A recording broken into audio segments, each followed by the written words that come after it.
அன்பார்ந்த தமிழக மக்களே, ஆர்கே நகர் இடைத்தேர்தலில் பாரதிய ஜனதா தனித்து போட்டியிடும் என்று அறிவித்துள்ளது. இது தனித்து போட்டியிடும் என்ற அறிவிப்பு பாராட்டத்தக்கது. இந்த இடைத்தேர்தலில் பாரதிய ஜனதா வெற்றி பெறுமா, வெற்றி நிச்சயமா என்கிற தகவலை தொடர்ந்து கேட்பதற்கு முன்பாக யூனிவர்ஸ் டிவியை சப்ஸ்கிரைப் செய்து கொள்ளுங்கள். கீழே உள்ள சிகப்பு பட்டனை அழுத்தி யூனிவர்ஸ் டிவியை சப்ஸ்கிரைப் செய்து கொள்ளுங்கள். தமிழக பாரதிய ஜனதா தமிழிசை சவுந்தரராஜன், டாக்டர் தமிழிசை சவுந்தரராஜன் தலைமையில் சிறப்பாகவே செயல்பட்டு வருவதாக மக்களிடையே கருத்து நிலவுகிறது. இருந்தாலும் உறுப்பினர்களை இன்னும் அதிகம் சேர்த்து தனது செல்வாக்கை கூட்டியிருக்க வேண்டும். அது சற்று குறைவாக இருப்பதாகவே மக்கள் கருதுகிறார்கள். மேலும் ஆர்கே நகர் இடைத்தேர்தலில் டாக்டர் தமிழிசை சவுந்தரராஜன் இவர் உண்மையிலேயே எம்பிபிஎஸ் டாக்டர் என்பதால் மக்களிடம் அறிமுகம் உள்ளது. இவர் பிரச்சாரம் செய்தால் இவரது வேட்பாளர் அதிக வாக்குகளை பெறக்கூடிய வாய்ப்புகளும் இருக்கிறது. என்றாலும் கூட பெண்களுக்கும்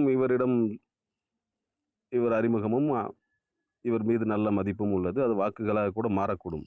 என்றாலும் மத்தியில் ஆளும் பாரதிய ஜனதா கட்சி தமிழக மீனவர் பிரச்சனையை கண்டுகொள்வதில்லை. மீனவர்கள் சுட்டுக் கொல்லப்பட்டாலும் ஏன் என்று கேட்பதில்லை. அதேபோல் புதிய நோட்டுகள், பணத்தை பிளாக் மணியை கண்டுபிடிக்கிறேன் என்று கூறி நோட்டுகளை தடை செய்து மக்களை திண்டாட வைத்தது.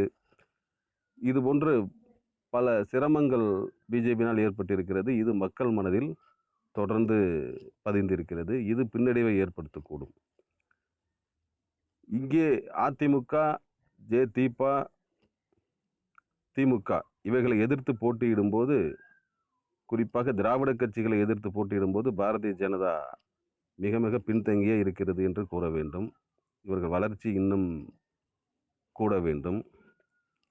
குறிப்பாக தமிழிசை சவுந்தரராஜனுடைய செயல்பாடுகள் கட்சியை வளர்ப்பதற்கு இன்னும் அதிகம் வேண்டுமென்றே பொதுமக்கள் மத்தியில் கருத்து நிலவுகிறது.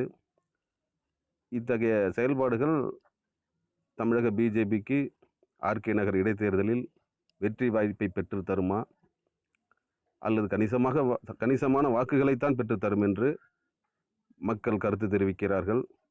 நன்றி. யூனிவர்ஸ் டிவியை சப்ஸ்கிரைப் செய்து கொள்ளுங்கள். சிகப்பு பட்டனை அழுத்தி